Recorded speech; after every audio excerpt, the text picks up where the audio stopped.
Hello everyone and welcome back to Shosho's channel. As you all know that the world celebrates from the 1st to the 7th of August Breastfeeding Week. For me, the month of August is going to be breastfeeding. Hence, today I'm going to answer what one of you, Rahama, sent me a question regarding Foremilk, Hindmilk imbalance. And before I do that, please make sure that you like, share and subscribe to our channel. You're welcome.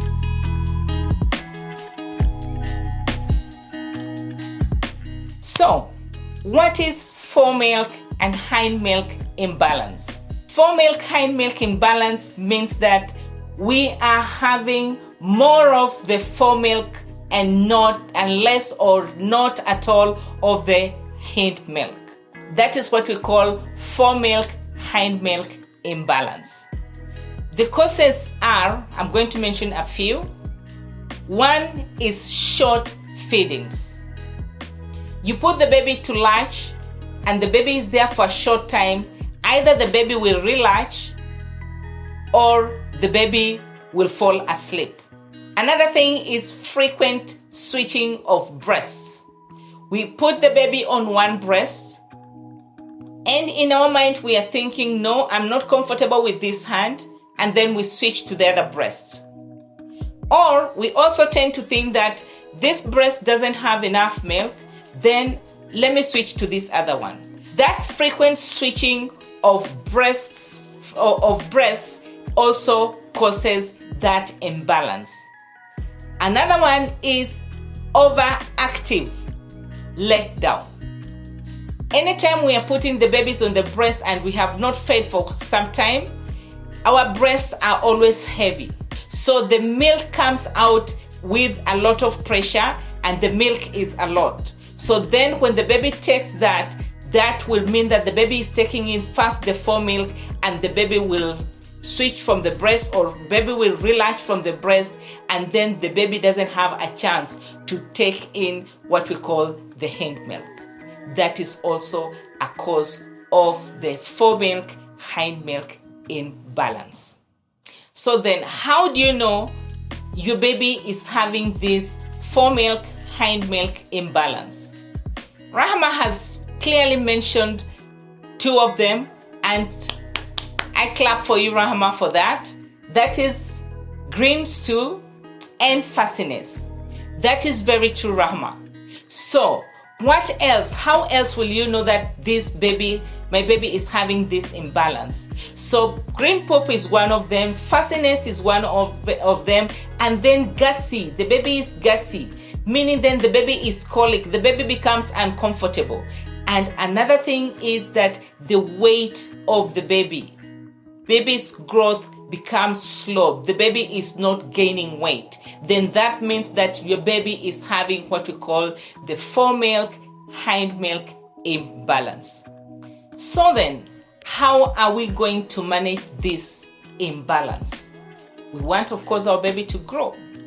So, as we have seen, one of the causes is short feedings. We are going then to manage this by allowing our baby to be on the breast. That means on one breast for 20 to 30 minutes before switching to the other breast.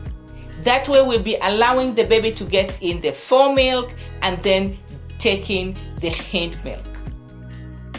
Then secondly, we are also going to make sure that we are not going to have those short feeds.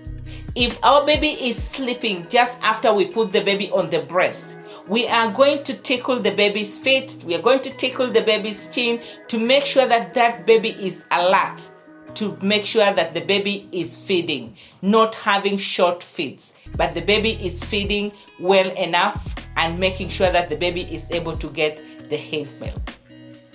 Another thing is we are going to make sure that if we are having what we call one of the causes, what we call the overactive of the milk letdown, we are going to use a breast pump or we are going to manually express into a clean container, and please make sure that before feeding our babies, before expressing this milk, we are doing our hand hygiene. We're making sure that our hands are clean.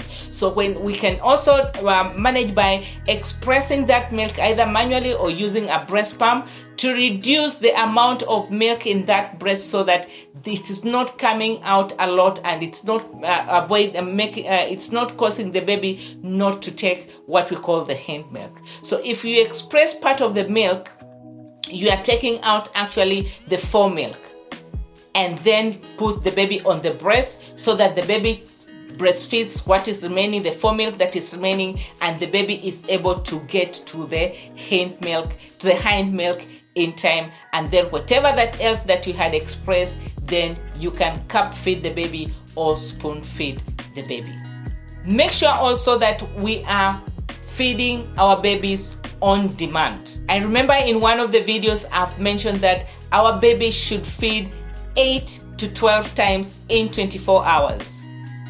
Mommy, please mentally prepare that we have night shifts to do to make sure that our babies are feeding well.